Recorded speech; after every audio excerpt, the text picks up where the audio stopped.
આમોદ નગર અને આમોદની Shah NNMC Chamadiya હાઈસ્કૂલના gate પર જ નગરપાલિકાને સફાઈ કર્મચારીઓની બેદરકારીના કારણે ગંદકીનું સામ્રાજ્ય જોવા મળ્યું છે।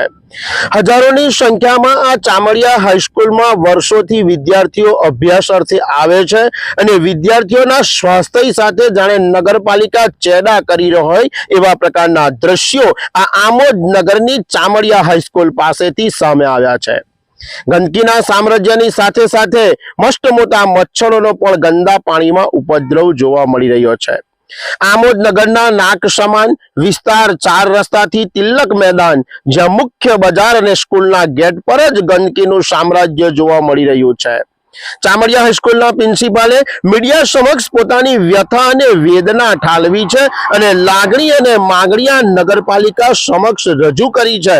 એને સાફ સફાઈ કરવા માટે આ હાઈસ્કૂલ પાસેથી ગંદકી દૂર કરવા માટે આ નગરપાલિકાના જે જવાબદાર અધિકારીઓ છે, સત્તાધીશો છે, એમને આ વિદ્યાલયના પ્રિન્સિપાલ વિનંતી કરી રહ્યા છે।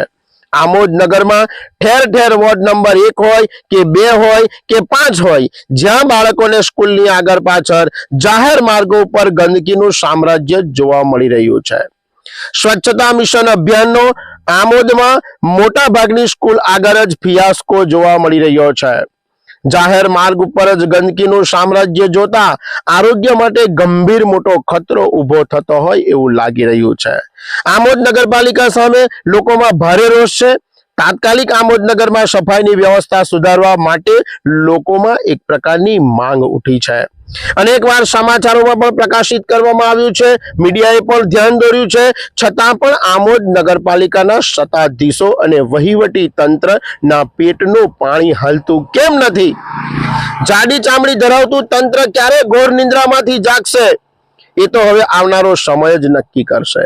અત્રે ઉલ્લેખનીય છે કે શું આમોદ નગરપાલિકામાં કેન્દ્ર સરકાર અને રાજ્ય સરકાર દ્વારા સ્વચ્છતા મિશન અભિયાન અંતર્ગત ગ્રાન્ટની ફાળવણી કરવામાં આવતી નહીં હોય કે પછી જાડી ચામડી ધરાવતું તંત્ર કુંભકર્ણ નિંદ્રામાં છે?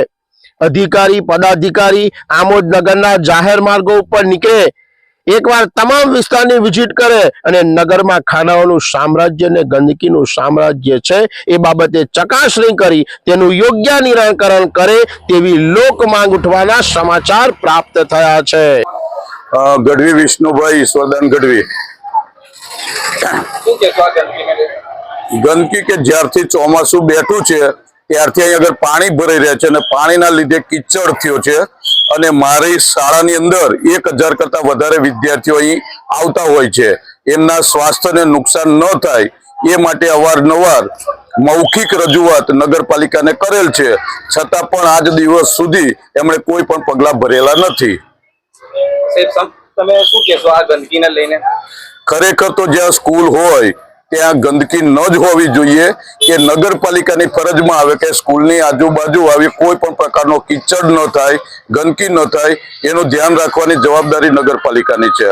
કેન્દ્ર સરકાર અને રાજ્ય સરકાર દ્વારા ગ્રાન્ટો જે આપે છે તેમનો તમને નથી લાગતું કે દુરુપયોગ થતો હોય? હવે દુરુપયોગ તો આપણે કહી શકીએ, પણ બધે જ આનું આ જ જોવા મળે છે, બધે જ કાગડા કાળા જ જોવા મળે છે, એટલે એ વિશે તો વધારે હું કંઈ નહીં કહી શકું।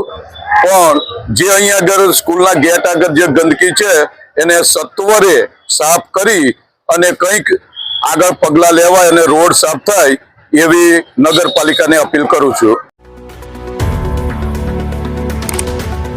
Subscribe now and press the bell icon.